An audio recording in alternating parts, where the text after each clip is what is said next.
The first thing I noticed was not her face. It was the way she looked at my house, not like someone seeing a new place for the first time. Not like a stranger who had just moved into the neighborhood. She looked at it like she was remembering something. I was standing by the kitchen window that morning, holding a cup of coffee that had already gone cold, watching the moving truck park in front of the empty house across the street. For 6 months, that house had been abandoned. The previous owners left suddenly, and nobody seemed to know why. The curtains stayed closed, the garden became overgrown, and the place slowly became the only forgotten corner of our quiet street until that morning. A woman stepped out of the truck. She looked to be around 35, dark hair tied loosely behind her head, a simple coat, no expensive jewelry, no dramatic entrance, just a woman carrying a cardboard box and looking around as if she had finally returned somewhere she had been waiting to see again. I almost looked away, almost. Then she turned, and our eyes met. For a moment, neither of us moved. Then she smiled.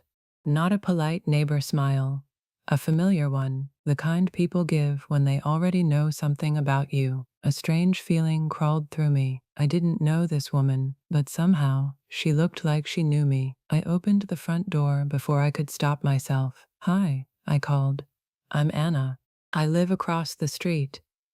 She put the box down and smiled warmly. "Victoria," she replied. "Nice to finally meet you."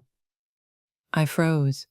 Finally, her expression changed, only slightly, but enough.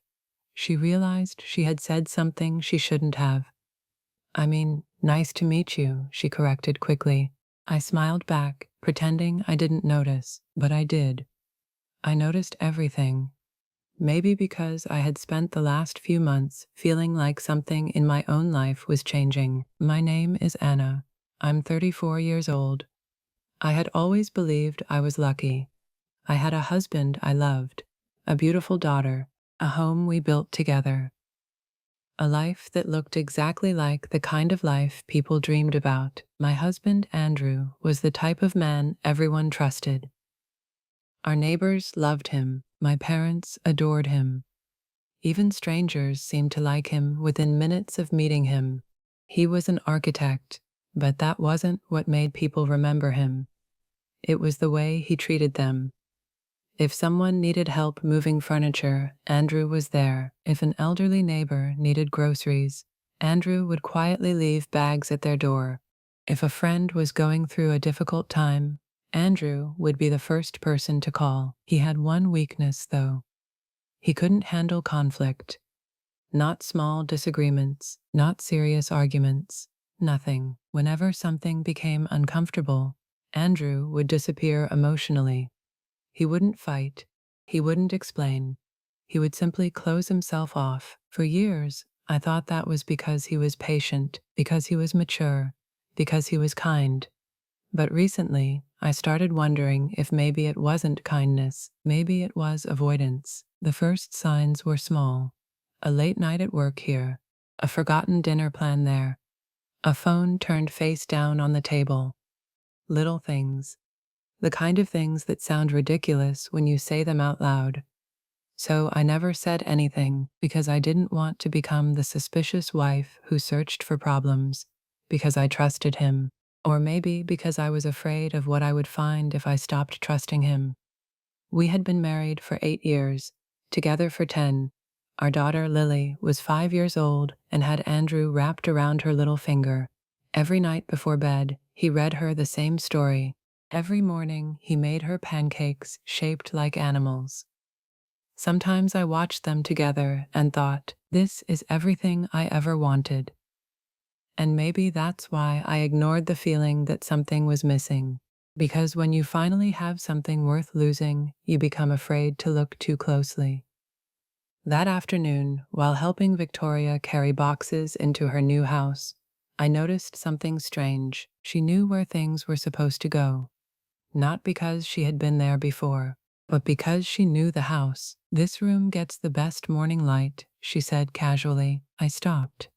"How do you know that?" She looked at me. For a second, she seemed confused. Then she laughed softly. I just guessed, but she didn't sound like she was guessing. Later, while we stood outside, she looked toward my house. Your husband still works late? My smile disappeared. What? She blinked. I mean, your husband, Andrew, right? My stomach tightened. Yes, she nodded slowly. I remember he used to hate coming home after dark. The world seemed to become quieter. The street, the cars, the voices around us, everything disappeared except that sentence. Used to? Victoria looked uncomfortable. I shouldn't have said that. No, I replied carefully. You shouldn't have. She looked down. I'm sorry, but sorry wasn't an answer. I wanted to ask 100 questions. Who was she? How did she know Andrew? Why had he never mentioned her? But before I could speak, my phone rang. It was Andrew. I answered immediately. Hey, Anna, I'm going to be late tonight, he said. His voice sounded normal, too normal. How late? Probably after dinner. I looked across the street. Victoria was standing there, watching me. Andrew? Yeah? Do you know the new neighbor? Silence. Only 2 seconds, but 2 seconds can change everything. No, he said. No? No. Why? I looked at Victoria again. She quickly looked away. Nothing, I replied. Okay, I'll see you tonight. The call ended. I stood there holding my phone. A strange thought entered my mind. Maybe I was imagining things. Maybe Victoria was just someone from his past. Maybe there was a simple explanation. But then why did my husband pause before answering? That night, Andrew came home at 9:47. Lily was already asleep. I was sitting on the couch, pretending to watch television. He walked in, kissed my forehead, and smiled. Long day. Yeah? He looked at me. Yeah. I waited. I wanted him to tell me something, anything, but he didn't. So I asked the question that had been bothering me all evening. Andrew, have you ever met Victoria? His hand stopped while removing his watch. Only for a second, but I saw it. The hesitation, the fear. No, he said. A simple answer. A perfect answer. Except I had already learned something that day. Sometimes the most suspicious thing isn't a lie. It's how quickly someone says it. And when Andrew went upstairs that night, I stayed awake for hours, wondering one thing. If my husband had never met Victoria, why did she know exactly what kind of coffee he drank? I spent the entire night trying to convince myself that I was being paranoid. That was the easiest explanation, the one that hurt the least. Because the alternative was terrifying. The alternative was that the man I had spent 10 years loving had a part of his life I knew nothing about, and somehow that hidden part had just moved across the street. At 3:17 in the morning, I was still awake. Andrew was sleeping beside me. At least, he looked like he was sleeping. His breathing was slow. His eyes were closed. One hand was resting near my pillow, like he always did, a small habit, something I loved about him. But that night, even the smallest things felt suspicious. I looked at him and wondered, how many times had I slept beside him while he kept secrets from me? I hated that thought. I hated myself for having it. Andrew had never given me a reason to believe he was unfaithful. Not once. But there was something about Victoria that disturbed me. It wasn't just that she knew him, it was the way she knew him. Like she wasn't discovering things about him, like she was remembering them. The next morning, I woke up before everyone else. Usually, mornings were my favorite part of the day. Lily would run into the kitchen with messy hair, still half asleep, asking for pancakes. Andrew would complain that she was growing too fast. I would pretend to be annoyed when he gave her chocolate before breakfast. Normal things. Happy things. But that morning, everything felt different. I was making coffee when Andrew walked into the kitchen. He kissed my cheek. Morning. I looked at him. Morning. He smiled. Everything okay? A strange question, because usually when someone asks that, they already know something isn't okay. I'm fine. Andrew grabbed his mug. Black coffee, no sugar, no milk. Exactly the way Victoria had mentioned yesterday. I watched him take the first sip, and a thought appeared in my mind. A small, ugly thought. Maybe she didn't just know his coffee order. Maybe she knew him, really knew him. Andrew? Yeah? Have you really never met Victoria? His hand stopped. Again. Only for a moment, but I saw it. People think lies are easy to recognize because of the words. They're not. The words are usually perfect. It's everything before the words that tells the truth. The pause, the breath, the movement, the fear. No, he said. This time his voice was firmer. I told you. I don't know her. I nodded. Okay.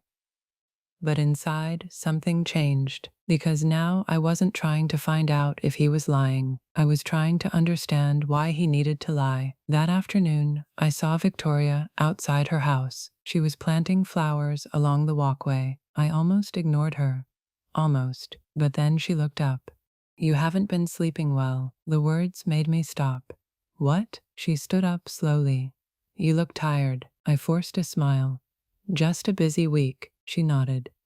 Then she looked at my house. Andrew used to hate when people worried about him. My stomach tightened. There it was again, the past tense. Used to. I walked closer. What exactly do you mean by that? Victoria looked at me. For the first time, she didn't look confident. She looked guilty. I think I should leave you alone. No. My voice came out sharper than I expected. You don't get to say strange things about my husband and then walk away. She looked down. I didn't mean to hurt you. Then explain. A long silence followed. The kind of silence that feels like someone is deciding whether to destroy your life. Finally, she said, Andrew and I knew each other a long time ago. My heart started beating faster. How long? Before you. The answer was quiet, but it hit harder than she probably expected. Before me. 2 words. 2 words that suddenly made 10 years of marriage feel less certain. Why didn't he tell me? Victoria looked at me. Because he doesn't tell people things that make him feel guilty. I felt anger rising. Guilty? She immediately regretted saying it. Forget I said that. No, I stepped closer. What happened? She shook her head. I can't tell you. I laughed once. Not because it was funny, because I didn't know what else to do. You move into the house across from mine, you know things about my husband that even I don't know, and now you tell me there's something he's guilty about? Victoria looked like she wanted to say something, but she stopped herself. That scared me more than anything, because sometimes silence isn't an absence of information. Sometimes silence is proof that there is something too dangerous to say. That evening, I started searching, not because I wanted to, because I needed answers. I checked old photographs, old messages, anything. I felt ashamed. I felt like I was becoming someone I didn't recognize, but fear changes people. And I was afraid. After an hour of searching, I found something. A photo, hidden inside an old box in our bedroom closet. I had seen that box 100 times. I never opened it. It contained Andrew's things from before we met. Old documents, university papers, memories, things that belonged to another version of him. I pulled out the photograph and my hands went cold. It was Andrew, younger, maybe 23. Standing beside Victoria, they were smiling, not like friends, like people who were deeply connected. On the back of the picture was a date, 15 years ago, 3 years before I met him. For a moment, I felt relief. Only 15 years ago, only his past. Maybe there was nothing wrong. Maybe this was just an old relationship. Maybe Victoria was simply someone who had once loved him. Then I noticed something else. A second date, written beneath the first one, 2 months ago. My heart stopped. Because the photo wasn't just old. Someone had recently looked at it and moved it. I put it back exactly where I found it. Then I heard the front door open. Andrew was home, earlier than usual. Anna? I quickly closed the closet. I'm upstairs. He walked into the bedroom. He looked at me, then looked at the closet, then back at me. A strange expression crossed his face. Fear. Not anger, not confusion. Fear. What happened? I forced myself to stay calm. Nothing. He stared at me. Anna, I hated how well he knew me. Because I knew him too. And I knew when he was hiding something. Do you know, Victoria? This time he didn't answer immediately. He sat down on the edge of the bed. For several seconds, he just looked at the floor.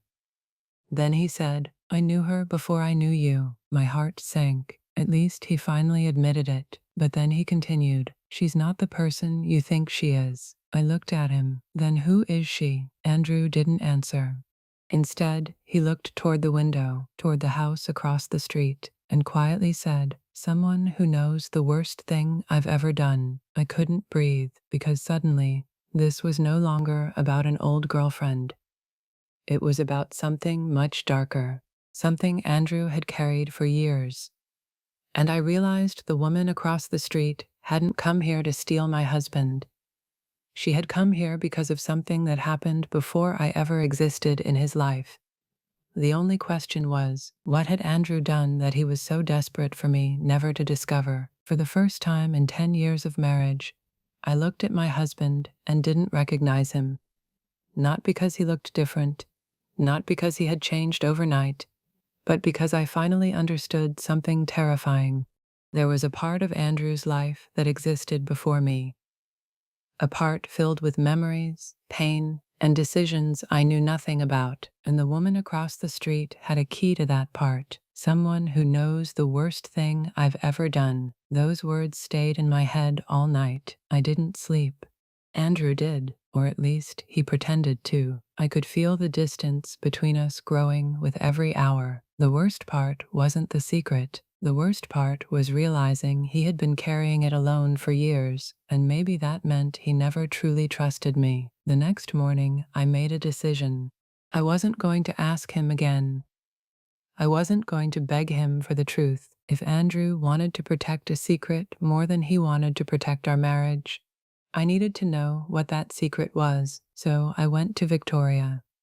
She opened the door before I knocked twice, as if she had been waiting. Her face changed when she saw me. You know, it wasn't a question. I stepped inside. Tell me everything. Victoria looked away. I promised Andrew I wouldn't. I laughed quietly. You both keep saying my name like I'm a child who needs protection. She looked at me. You don't understand. No, I replied. I don't. Because everyone knows something except me.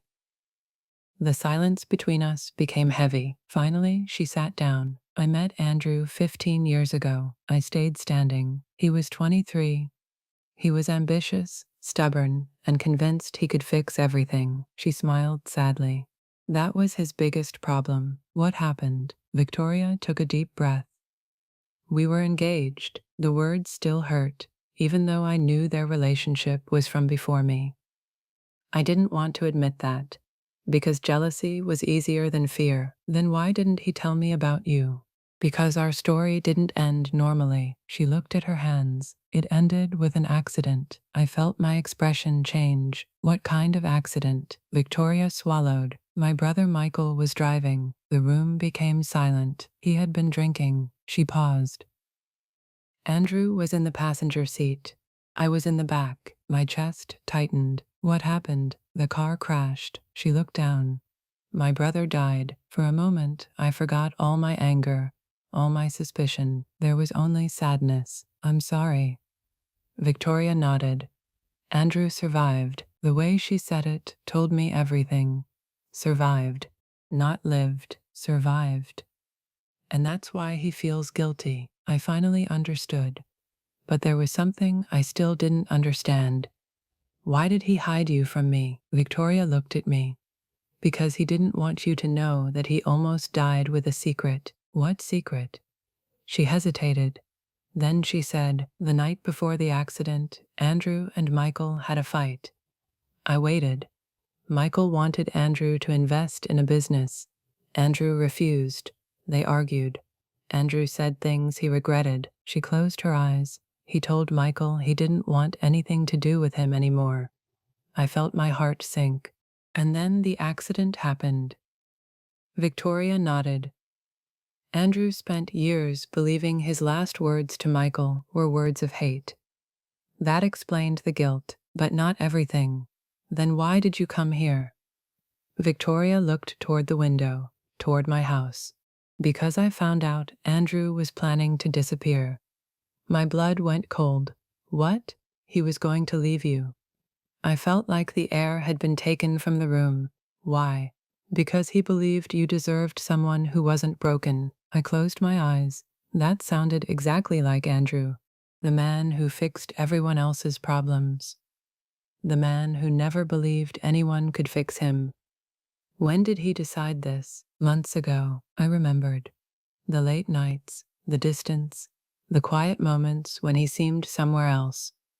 I thought he was falling out of love with me, but maybe he was drowning in guilt. That evening, I found Andrew sitting beside the river, the place he went when he needed to think. He wasn't surprised to see me. You talked to Victoria. It wasn't a question. Yes. He looked away. I'm sorry. Those two words made me angry. Why are you always sorry instead of honest? He looked at me, and for the first time, I saw him break. Not physically, emotionally. I was afraid. Afraid of what? That if you knew everything, you would look at me differently. I sat beside him. I already do. He looked down. I was there when Michael died. I know. No, you don't. His voice shook. I was the one who called emergency services. I held him while he was dying. He stopped. I heard him apologize. I looked at him. For what? Andrew's eyes filled with tears. He apologized because he knew he ruined his own life. He told me he wished he had listened. He took a breath, and then he died. The pain in his voice was something I had never heard before. I spent years thinking I had no right to be happy. I looked at the man beside me, the man I loved, the man who had been punishing himself for something he couldn't change. Then why leave me? His answer was quiet. Because I thought loving me was another punishment you didn't deserve. That was the moment everything changed. Not because the secret disappeared. It didn't. Not because the pain disappeared. It couldn't. But because I finally saw the real enemy. It wasn't Victoria. It wasn't the past. It wasn't even the accident. It was the belief that people have to suffer forever to prove they are sorry. 3 months later, things weren't magically perfect. They weren't supposed to be. Real life doesn't work like that. Andrew started therapy. At first, he hated it. He said talking about his feelings felt unnatural. I laughed and told him that was exactly why he needed it. Slowly, he changed. He stopped running from difficult conversations. He stopped pretending he was fine. And I changed too. I learned that trust isn't built by never having secrets. Everyone has a past. Everyone has scars. Trust is built when people finally choose honesty over fear. Victoria left the city a month later. Before she left, she came to say goodbye. I thought I hated you, she told me. I was surprised. Me? She nodded. Because you got the life I thought I lost. I didn't know what to say. She smiled sadly. But then I realized something. What? You didn't steal Andrew from me. She looked toward the road. You met him after he became someone who could love again. Those words stayed with me because they were true. The man I married wasn't the man Victoria lost. He was someone different, someone who had survived, someone who had made mistakes, someone who was still learning how to forgive himself. A year later, I found an old photo of Andrew and Victoria, the same one that had terrified me. This time, I didn't feel threatened. I felt sadness because I finally understood some people from our past don't return to destroy our present. Sometimes they return because something unfinished needs to be healed. And sometimes the person hiding the truth isn't trying to hurt you. Sometimes they're just afraid that the truth will make them impossible to love. Andrew once told me, I thought my biggest mistake was surviving. I told him, no, your biggest mistake was thinking you had to survive alone. And maybe that's the lesson we all forget. People are not only the worst thing they've ever done, they are also what they choose to do after, because sometimes the strongest relationships aren't the ones without secrets. They're the ones brave enough to survive the truth. What do you think? Should Anna have forgiven Andrew after discovering his secret? Or was hiding such an important part of his past a betrayal that could never be repaired? Share your opinion in the comments. Opinion in the comments. Opinion in the comments. Opinion in